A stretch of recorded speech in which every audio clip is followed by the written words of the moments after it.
comprends que le calme est omniprésent et qu'il est ta vraie nature. Sortir du calme, c'est sortir de soi. Perdre le calme, c'est te perdre. Si tu te révoltes, si tu cherches à t'en sortir, à sauver ta peau et que tu t'agites pour trouver une solution, comprends que tu es juste une musique chaotique et dans un courant destructeur. Il n'existe pas de solution dans l'agitation. La solution, c'est de connaître le grand calme et de se retrouver soi-même dans le vrai. Le calme te conduira à la neutralité intérieure, à la transparence, à l'invisibilité, à l'impersonnalité, à l'existence dans la non-existence. Cette transparence intérieure, ce silence, cette neutralité pourront alors appeler des êtres autour de toi qui vont te révéler la sagesse de la vie et surtout de ta vie, ce que tu dois faire, comment tu dois le faire et la position que tu dois adopter dans ces deux mondes qui cohabitent en toi, le silence et la parole.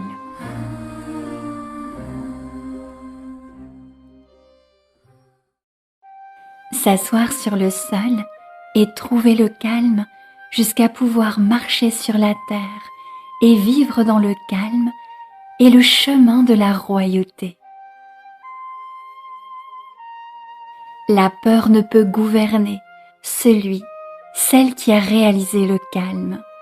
Le doute ne peut plus l'habiter. Si tu cultives le grand calme, tu acceptes ce que tu es, ce que la vie t'offre, et tu entres dans la contemplation bienheureuse de ce qui est. Le grand calme à soi, il fait apparaître une certaine maîtrise, mais surtout, il délivre du mal, du poison du doute de l'existence, et conduit l'homme à accepter la vie telle qu'elle est.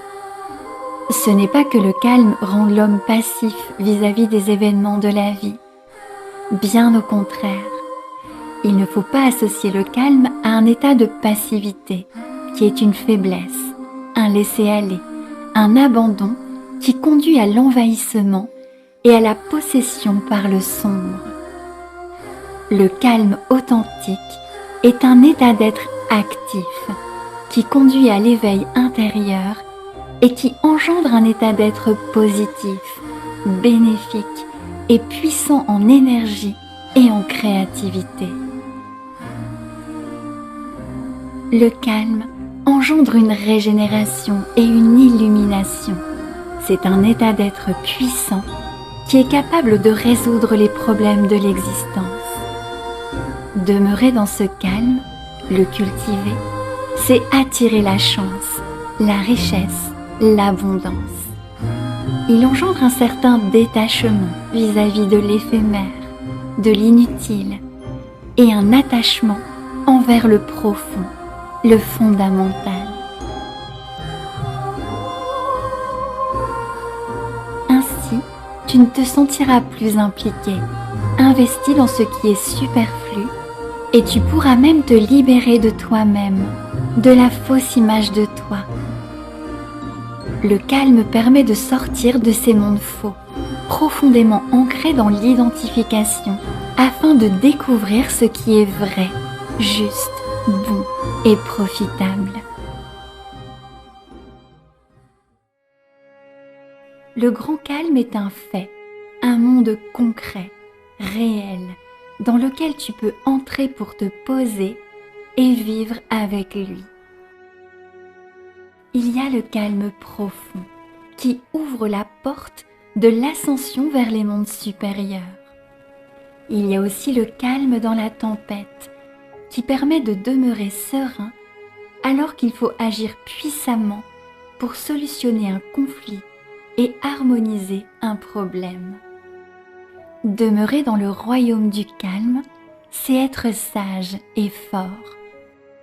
Perdre son calme, c'est perdre sa lumière, sa force et poser le pas sur le chemin de l'exil qui conduit à l'oubli de soi.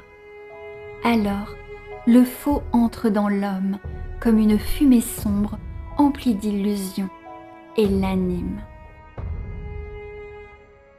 Ce n'est qu'en retrouvant le calme profond, en le cultivant en toi et en appréciant de vivre avec lui, que tu te rappelleras qui tu es, d'où tu viens et ce que tu as à accomplir pour t'accomplir. Le monde perturbateur cherche toujours à te faire perdre ton calme. Si tu trouves le calme, tu te trouves toi-même et ce monde de confusion et d'agitation vaine devient faible. Si tu perds ton calme, tu te perds, tu t'agites et ce monde s'empare de toi et te gouverne. Comprends que le calme est un art de vivre, une culture, une façon d'être digne et noble dans le monde. Pense au calme comme à une réalité vivante qui est un ange au-dessus de toi, en toi et autour de toi. Relie-toi au calme par Dieu la Mère et pose-toi en conscience sur elle.